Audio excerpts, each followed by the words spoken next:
Voici le quartier de Stalingrad aujourd'hui, rue et place vide de toxicomanes.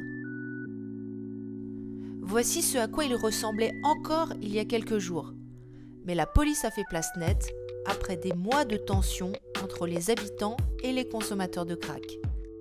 Elle a décidé de les déplacer vers le jardin Éole, côté Riquet, plus loin des habitations.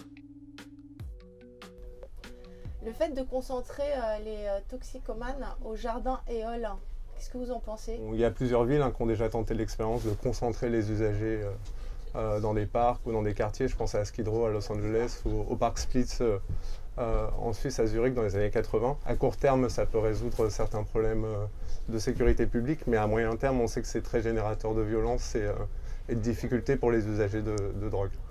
Donc nous, on fait les choses à l'envers, on reprend les vieilles bonnes idées qui ont été testées il y a une trentaine d'années et ça ne fonctionnera pas.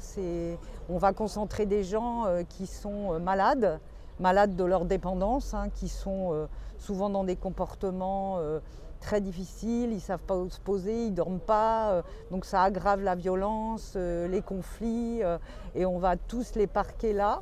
Et puis en plus, à 1h du matin, on leur dit de partir, mais partir où? Enfin, c'est vraiment pas une bonne idée. J'espère que ça va pas aller. Je reste savoir un truc. Ça fait 30 ans que vous êtes là, vous? Ah ben, plus que ça. Mais... Ce que je veux savoir, c'est ce que vous en pensez du fait qu'ils ouvrent le parc la nuit. Ouais, non, c'est bien, moi je trouve. C'est bien. C'est bien? On peut aussi imaginer des séjours de rupture loin de Paris, parce que ça c'est très important dans la dépendance à la cocaïne et au crack. Il faut pouvoir partir à un moment, retravailler les choses différemment, reprendre une autre vie, un autre mode de vie, et ça ne peut pas se faire quand on reste dans les mêmes conditions, quoi. C'est ça. Donc il y a des choses à faire. Là, ils sont enfermés dans leur addiction. On les enferme encore plus. On les enferme dans leur maladie. Vous êtes malade, vous allez rester là, puis vous allez tourner en rond toute la journée, vous allez acheter, vous prostituer, voler, consommer, vous battre, consommer. Et puis, comme c'est un psychostimulant le crack, donc il faut qu'il reste debout. Donc pour rester debout 3-4 jours, il faut consommer, il faut continuer à consommer. Il n'y a pas d'arrêt dans l'affaire, quoi. Qu'est-ce que vous en pensez du désespoir des riverains Je les comprends tout à fait.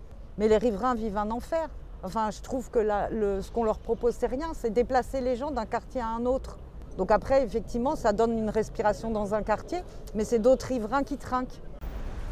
La police a évacué les toxicomanes de Stalingrad, elle les concentre au jardin Éole. Oui. Vous en pensez quoi, vous? Je pense que c'était une bonne idée, parce que là, on était ici, franchement, on avait marre.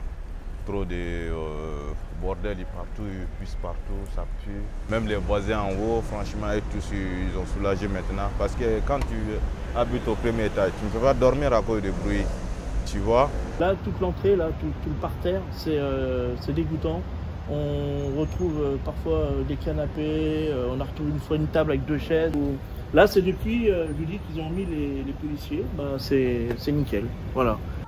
Il faut les suivre en fait, faut les suivre. Mais est-ce que l'État voudra mettre les fonds nécessaires pour les suivre et les personnes compétentes, ça c'est autre chose. C'est un autre problème.